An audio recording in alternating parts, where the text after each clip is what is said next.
Ah, the best music on earth. Welcome back to the Ultimate Dallas Sports Show. Time now for everyone except Michelle's favorite game, no fence riding. Concept is simple. I've got some statements for our panel. It's up to them to decide which side of the fence they're on. No riding the fence or they get called out. All right, number one, and I can't believe we need to say this, Nico Harrison is not a scapegoat. I've heard this an annoying amount this week. People making excuses as to why Nico was the only one fired after the Mavs' slow start, bemoaning the chance to see his vision realized on the court. If y'all want to critique the timing of the firing, whatever. We can go back and forth. But a scapegoat? By definition, a person unfairly blamed for the mistakes of others? That's not what happened here, right, Mike? No. Whoever's saying this, stop. Stop. He's the person responsible. Period. No, he's not a scapegoat in any way, shape, or form. He's the guy that made the mistake. Bye. Jonah. Yeah, I'm kind of buying all of that. You know what's interesting? We live in an age of contrarianism. Everybody just loves to just, play devil's advocate with something. Or if something's so blatantly obvious, they just have to believe the opposite.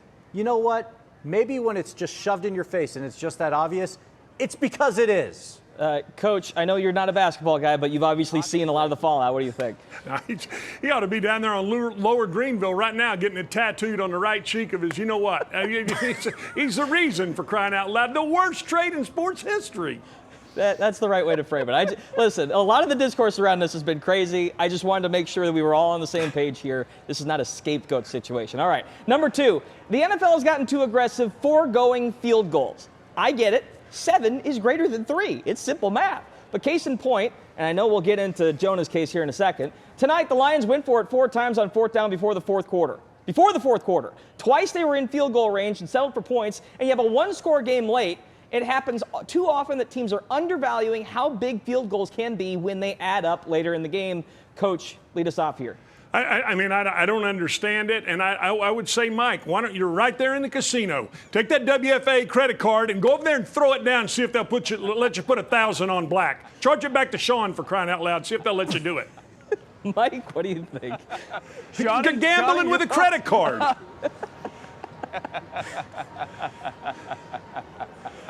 Was that to me? I'm not even sure. Yes, you are. Listen, I like aggressiveness, but yes, there's a time and a place for it, and it has to be within the flow of the game. It has to make sense. If you're going just for the sake of going, you are throwing away points that, to your point, Andrew, can add up throughout the course of the game and can impact your need to go for it and be risky later in the football game.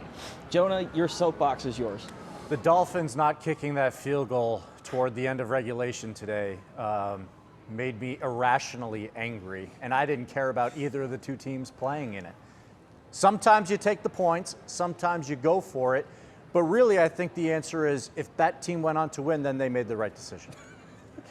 That's riding the fence in a way I was not expecting from you. Thank you. What? Excuse That's me. Riding the fence. That is ridiculous. straddling the fence. Come on, man. My groin hurts.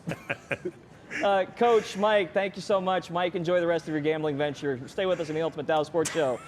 Jonah's final take coming up next.